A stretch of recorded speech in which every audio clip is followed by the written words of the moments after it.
Now we will be testing the difference of two population means and the difference of two population proportions.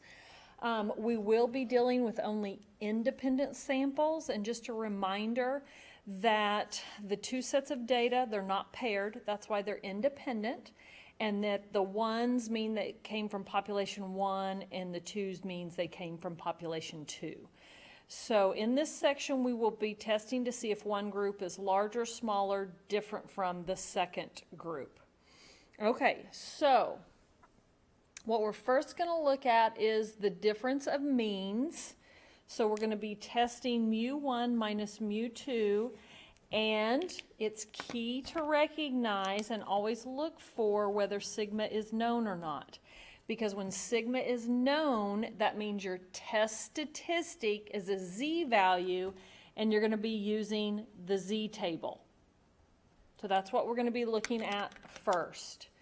Now, step 1 is still the null and the alternate. It's still equal to, and then it's less than, greater than, or not equal to. But notice a significant difference. Previously, we had had mu equals, and then we had a number, like mu equals 6. But now we will always set mu1 equal to mu2. So in my null and my alternate, there will not be any numerical values. And then, of course, the less than would indicate a left-tailed test. Greater than is a right-tailed test. Is not equal to is a two-tailed test. And since sigma is known, then our test statistic is a z-value. And here is the formula for that. It is x bar 1 minus x bar 2 divided by the square root of sigma 1 squared divided by n1 plus sigma 2 squared divided by n2. And I have two calculators, and I'll show you with both calculator how to enter that. And then step 3 is still our p-value, and since the population standard deviation is known, we'll use the z-table. And then, of course, step 4, your decision, and step 5, your conclusion, this is the same. When the p-value is less than or equal to alpha, we reject. When you reject, there is sufficient evidence. When the p-value is greater than alpha, you fail to reject, which means there is insufficient evidence. So, some similarities but some different formulas. So let's take a look at example that goes along with those formulas. A consumer group is testing camp stoves. To test the heat capacity of a stove, it measures the time required to bring 2 quarts of water from 50 degrees Fahrenheit to boiling. 2 competing methods are under consideration. 10 stoves of the first model and 12 stoves of the second model are selected at random and tested, and you get the following results. So this sample here of model 1 came from population 1, and this came from population 2. All right, also notice that sigma is known, the population standard deviation is known, so you know you'll use the z-table to locate your p-value. Assume the time required to bring water to a boil is normally distributed for each stove, and let alpha equal 0.05. Is there any difference either way between the performances of these two models? So that last sentence is what's going to help us set up our hypotheses. So we have the null, and since we have two populations, then I just set mu1 equal to mu2, meaning the models are exactly the same. Their averages are the same, so there is no difference. The alternate says, is there a difference either way? So that forces this inequality to be is not equal to. Now, since we have the population standard deviation and my alternate is an is not equal to, that tells me I have a two-tailed test.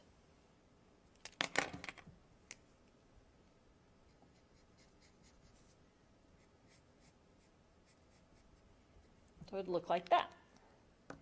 So step 2 is your test statistic, and since the population standard deviation is known, then we know this is going to be a z-value. All right, so that formula, x bar 1, 11.4, minus x bar 2, 9.9, divided by the square root of sigma 1 squared, 2.5 squared, divided by n1, 10, plus sigma 2 squared, 3.0 squared, divided by n2, which is 12.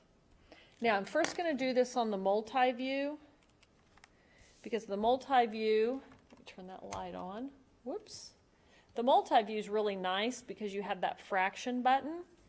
So I'm going to hit fraction, 11.4 minus 9.9, and then go to the denominator, and I have a square root, and here's what's sweet. I can put in a fraction and do 2.5 squared divided by 10, and then I'm going to, whoops, oh, I cleared it. I meant to delete just that. Okay, we're starting over. Okay, fraction, 11.4 minus 9.9, denominator, square root, okay, now I'm going to do it right this time. Fraction, in the numerator you have 2.5 squared, and then I need to down arrow to the denominator and put 10, and then I'm going to right arrow to get out from that fraction, and now I'm going to push plus, and it's still all under the radical. Hit fraction again, 3 or 3.0 squared, denominator, 12, right arrow to get out of the fraction, right arrow to get out of the radical, right arrow to get out of the complete fraction, hit enter. And I get 1.28. All right, now, if you don't have the calculator that has all the sweet fraction stuff in it, 1, sorry, 2, then you can still calculate this, and it's all a matter of your parentheses. And they will go there.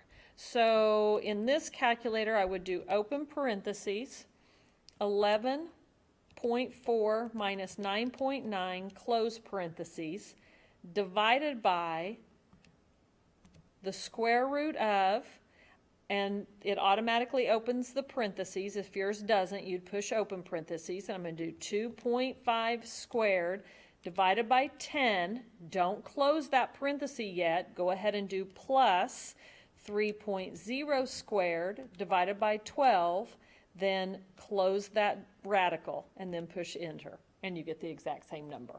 So there's two calculators of how to calculate that. So there's my test statistic. Now, what you've got to remember is we had a two-tailed test. So here we have z is equal to 1.28, but we also know this is negative 1.28 because we have to find the area of these two, although these will be exactly the same. So now when I go to find the p-value, I know I'm looking for the probability that z is less than negative 1.28. That's this area here. And I'm going to add that to the probability that z is greater than positive 1.28, and that is this area here. Now, they're going to be the same area. So what I can do is locate this one on my negative z table. So negative 1.28 is 0.1003. And I know it's symmetrical, so I know that this one is 0.1003 as well. And so I add those, and my p-value is 0.2006.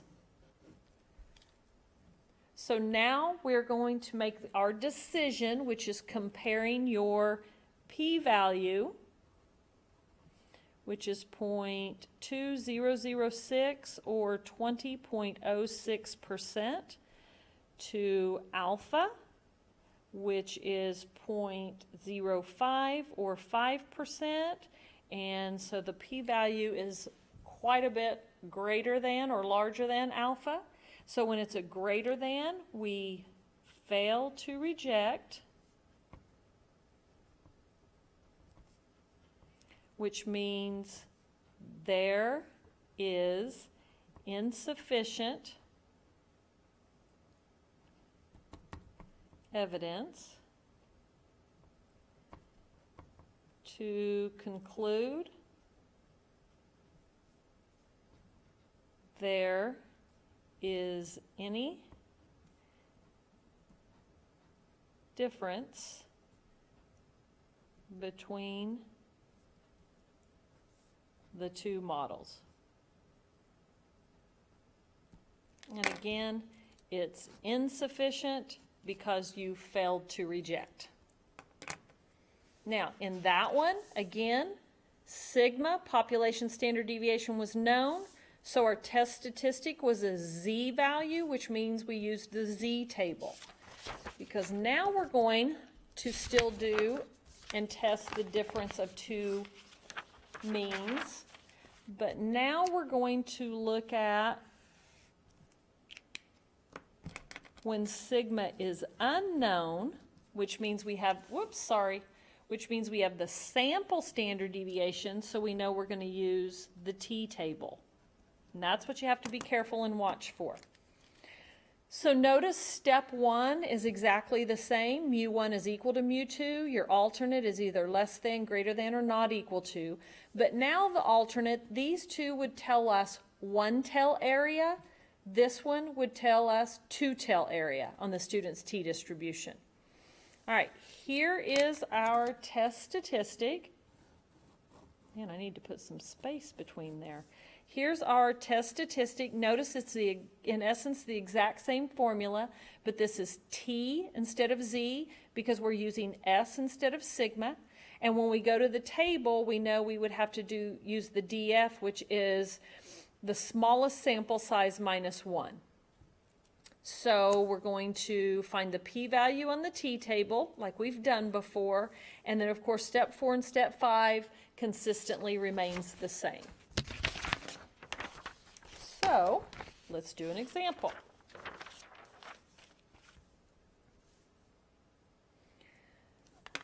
All right.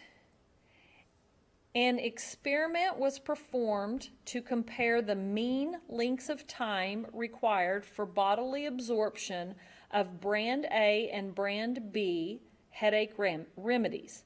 12 people were randomly selected and given an oral dose of brand A. Another 12 people were randomly selected and given an equal dose of brand B.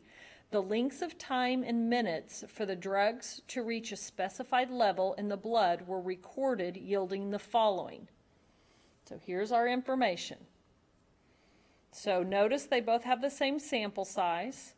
Their averages are different, and then notice you have S, the sample standard deviation, and that's important because that tells you you're going to use the t-table instead of the z-table. Past experience with the drug composition of the two remedies permits researchers to assume that both distributions are approximately normal. Use a 5% significance to test the claim that the average absorption time for brand B is less than brand A. Okay, now on this one you're going to have to be careful. I'm going to come back up here. Brand A is my mu1, and brand B came from population 2. All right, there's a purpose for why I want to show that. Step 1 is your null and your alternate. Okay, we know in the null it's always going to be that they are equal. So mu1 equals mu2.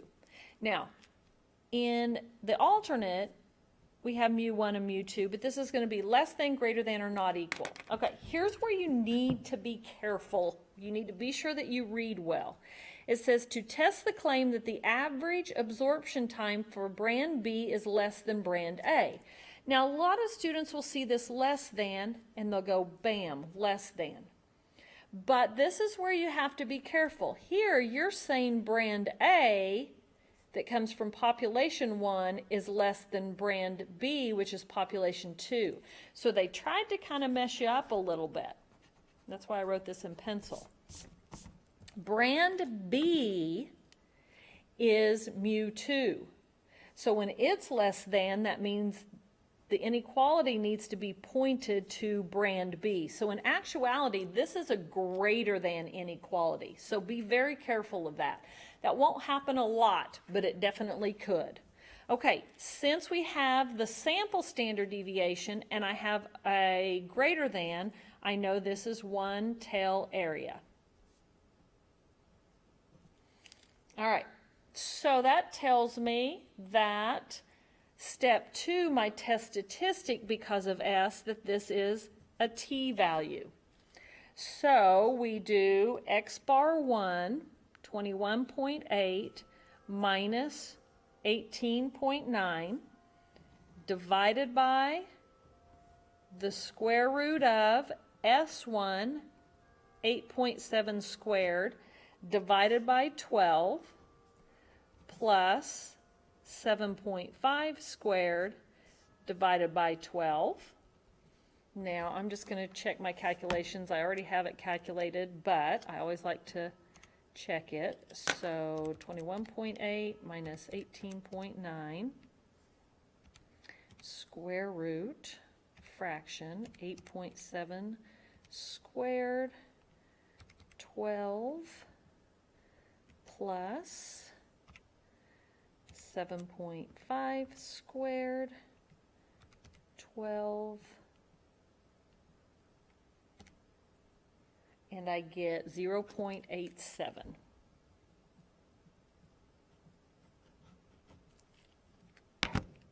All right, so there's your test statistic. And this is a t. So on the p-value, we're going to use the student's t-distribution.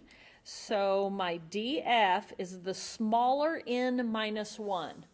Well, both of these had the same sample size, so that makes it really easy. So 12 minus 1, so my df is 11. So I'm going to go to my student's t-distribution. And here is 11.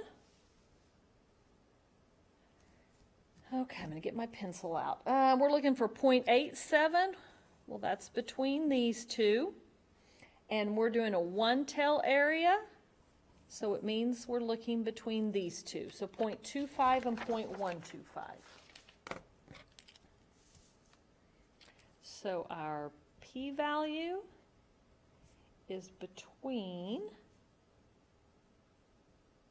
wait, what was that? 0.125 and 0.25. So on my decision, I'm going to compare my p-value, which is like, it's between 12.5% and 25%. That's huge, to alpha, which is 5%. Well, good golly, I don't even have to draw a number line because 12.5 and 25 are both larger than. So this is greater than, which is fail to reject.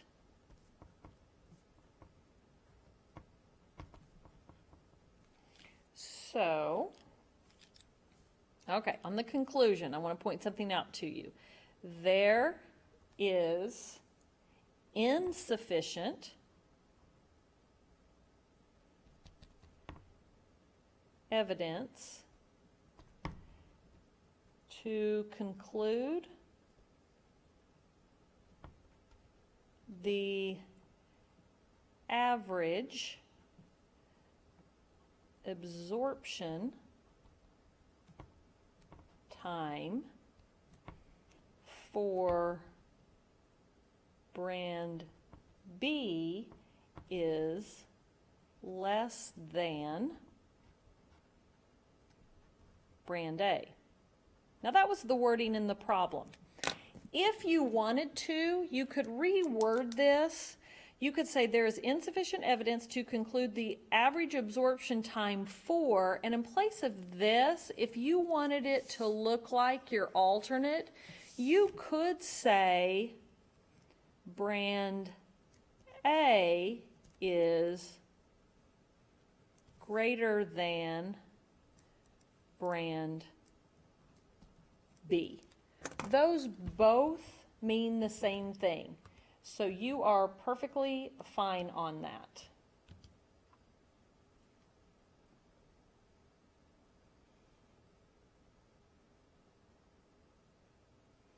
All right, I was just looking at something real quick on my calculator.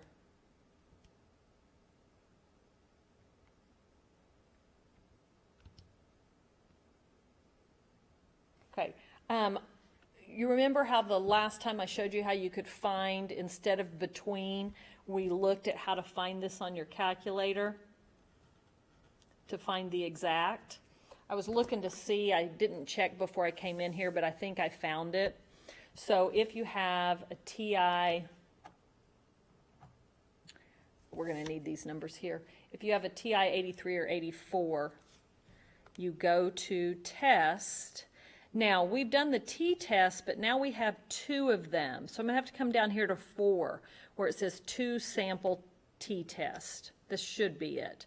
And we're doing the statistics. So X bar 1 would be 21.8. S1 is 8.7. N1 is 12.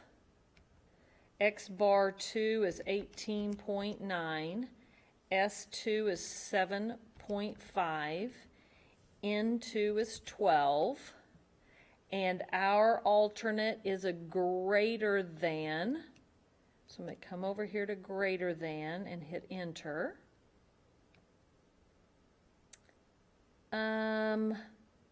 Let's see, I believe pooled means no. I can't, just let me calculate and see what happens.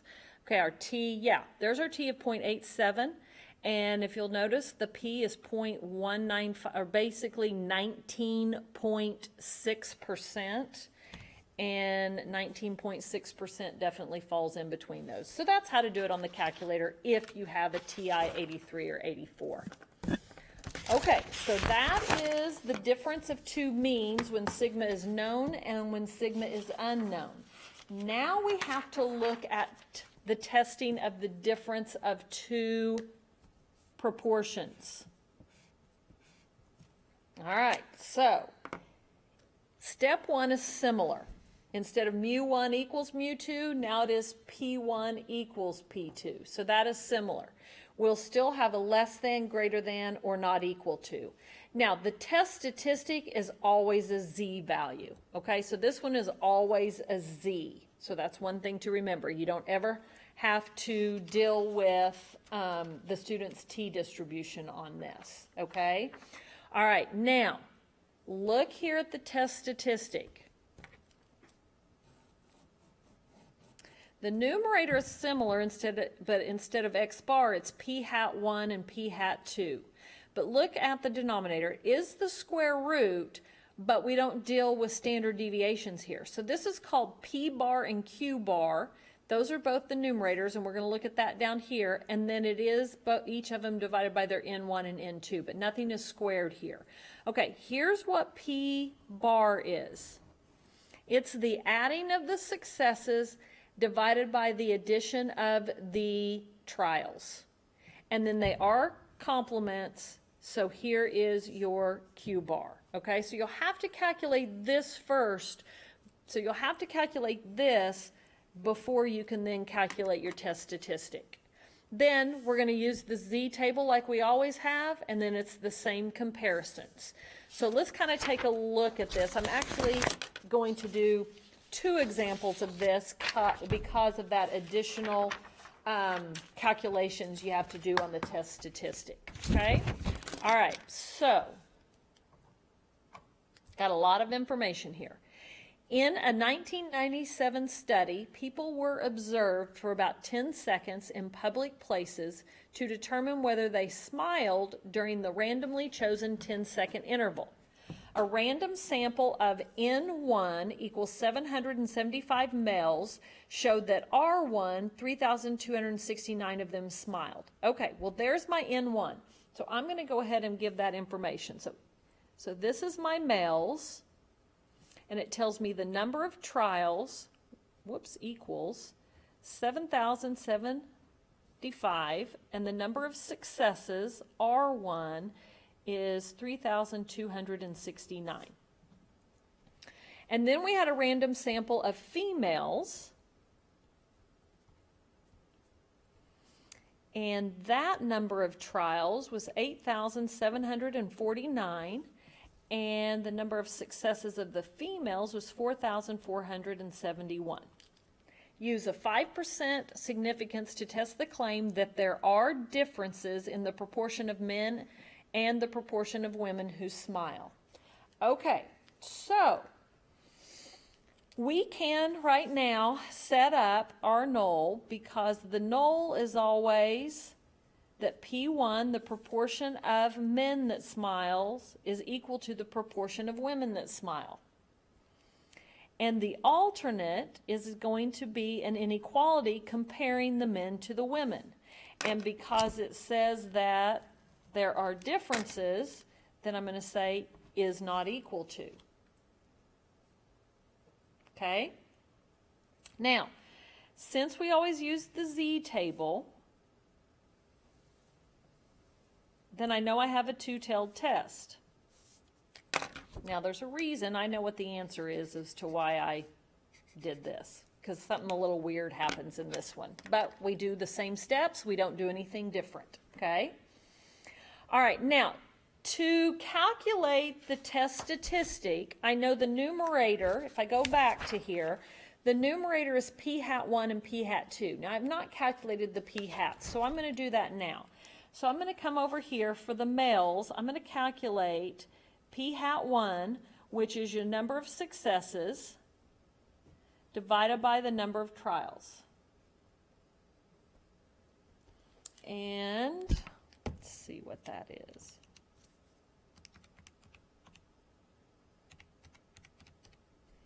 .462, so you could do .462 or .46. Should be fine. WebAssign, you might want to use .462. Okay, so p hat 2 is 4471, and in fact, I'm going to use .462. I'm just going to be a little bit more exact. 8749. So I'm going to go out 3 decimals.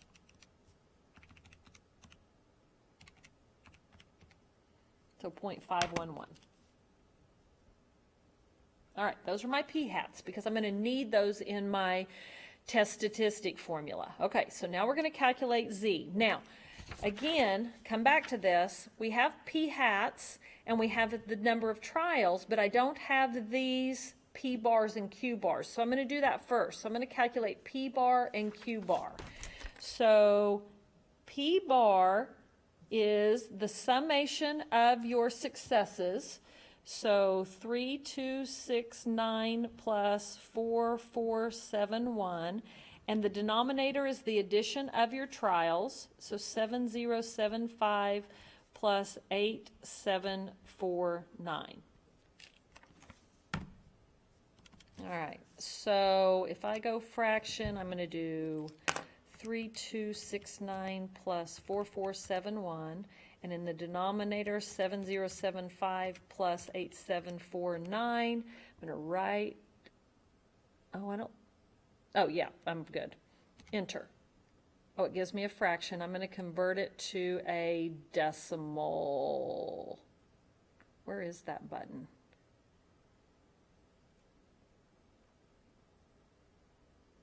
Oh, here it is.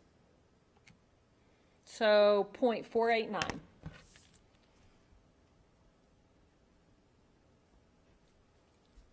All right, so this is P bar.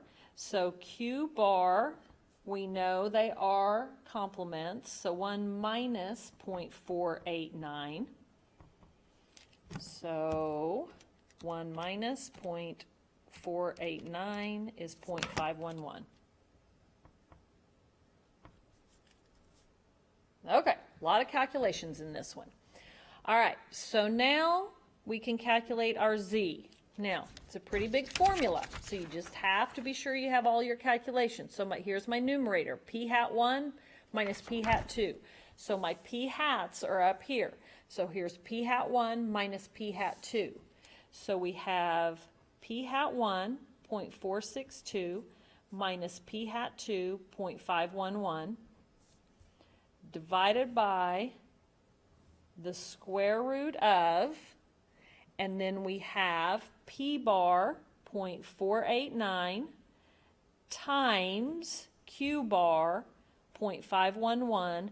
Now, notice these two numbers are the same. That's not going to happen. That just happened in this case, but it's not going to all the time.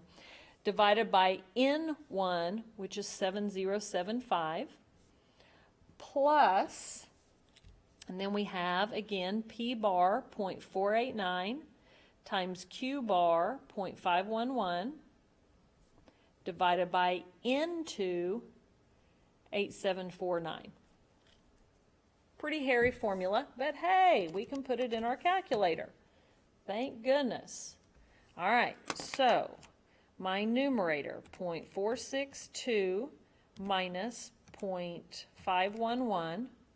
My denominator is a radical, and then I have a fraction of 0.489 times 0.511, denominator 7075, right arrow over, plus fraction 0.489 times 0.511, denominator 8749, right arrow, now I'm out of the fraction, right arrow, now I'm out of the radical, right arrow, now I'm out of everything, and I can push enter. Wow, that's a very, very, very small z value, negative 6.13.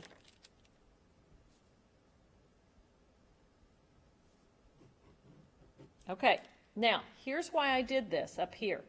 We have an is not equal to, so it's two-tailed. So we found that this z is negative 6.13, and since it's symmetrical, we know this z is positive 6.13.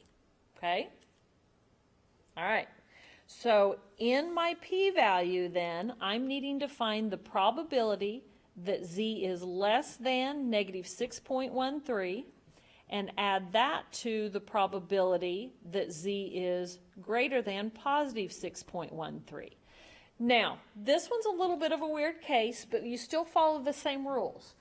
So I know they're symmetrical, so whatever this one is as well. So I'm going to go to my negative z table. Well, if you recall, it didn't go up to negative 6.13. Okay, it's like, where is it? So we look here at the bottom. For values less than negative 3.49, which negative 6.13 is definitely smaller than that, use 0 to approximate the area. So in essence, this is 0, which means this is 0,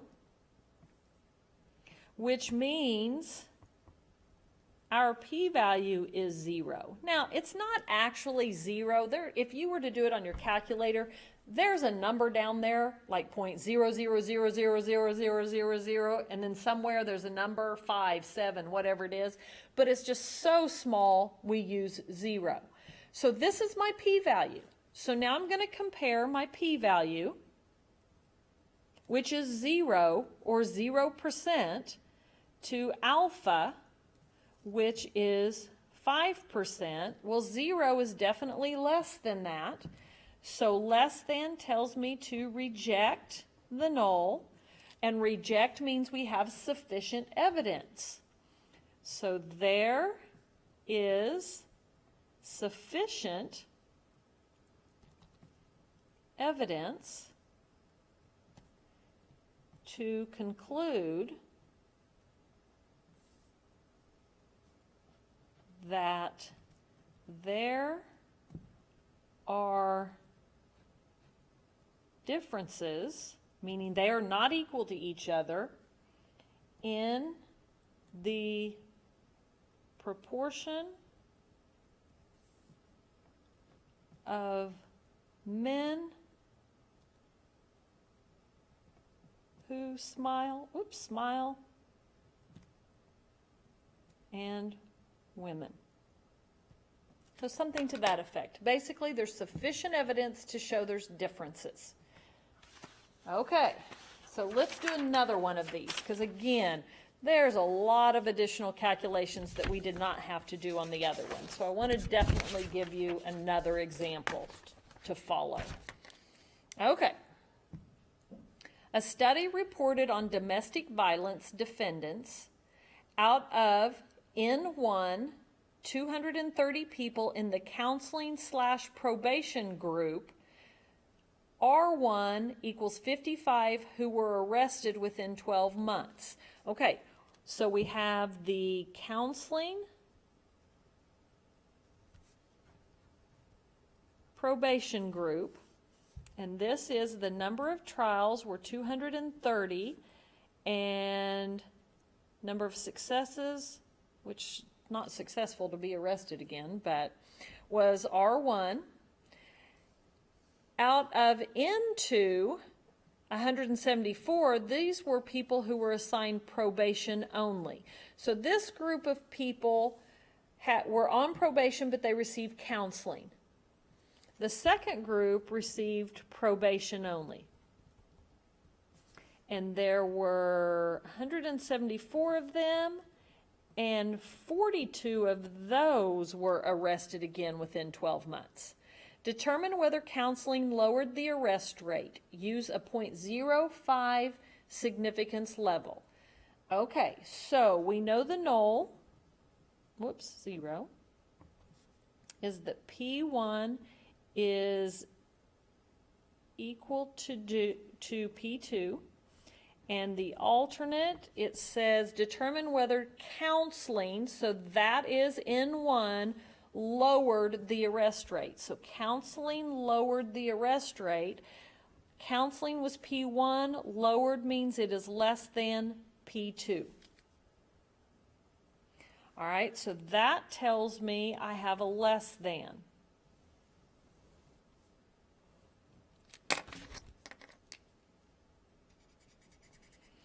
All right, well, before I can calculate the test statistic, we need to come up here and go ahead and find p hat, which would be 55 divided by 230.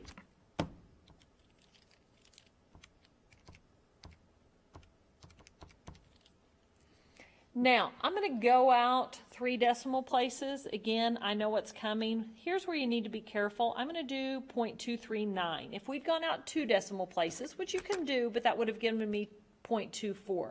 Here's why I don't want to do that in this particular example. Q hat, whoops, not Q hat, sorry. P hat 2 is 42 divided by 174.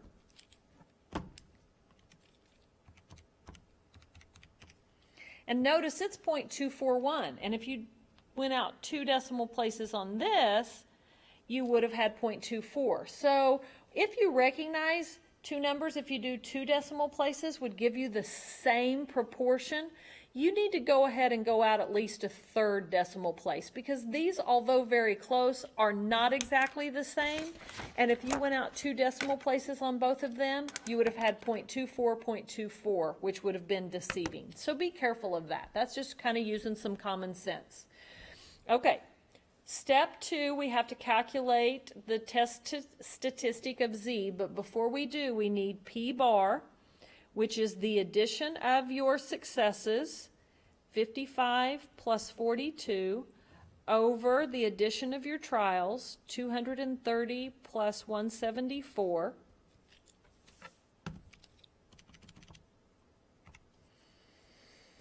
Okay, so 55 plus 42 and 230 plus 174. It gives it to me in a fraction. I don't want a fraction.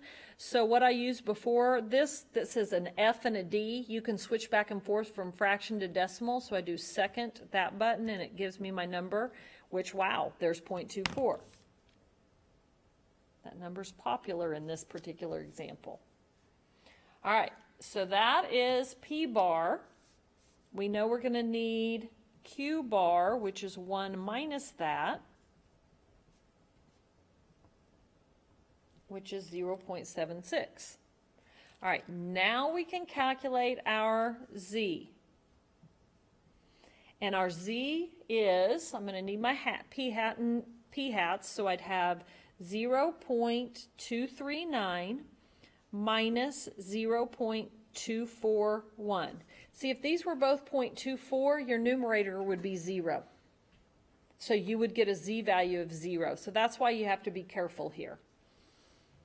Divided by the square root of, and now we need our P bar and Q bar, so 0.24 times 0.76 divided by N1, 230, plus 0.24 times 0.76 divided by, and I put, come back up here real quick, this should be N2 and R2, sorry about that, and that would be 174.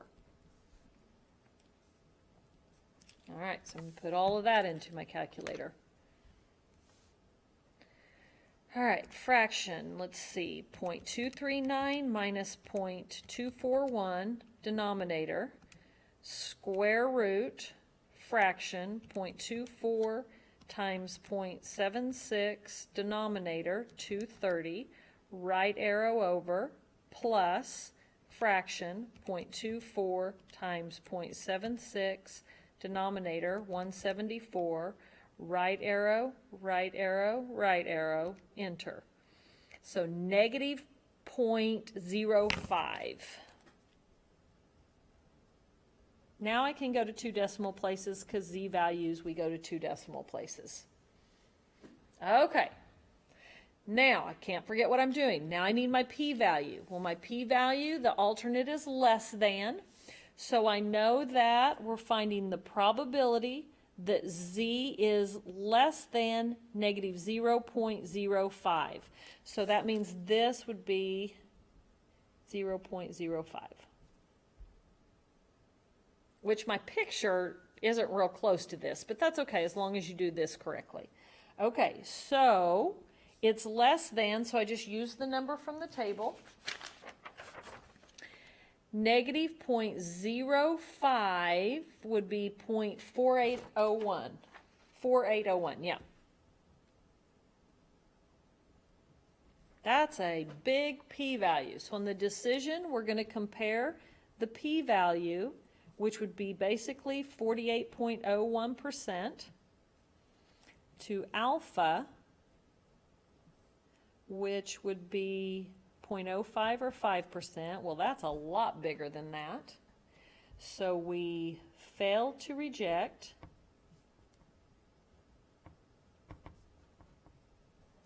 So when you fail to reject, there is insufficient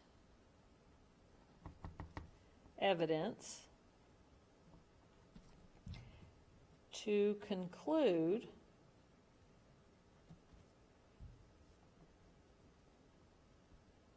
counseling lowered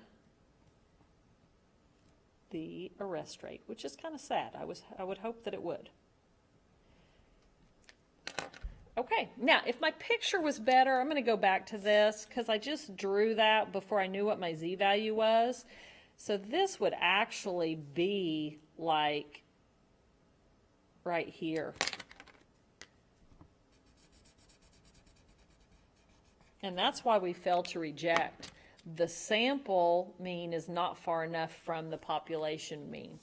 So, okay, a lot of calculations on that, but as long as you know your formulas and how to calculate them, you should be fine.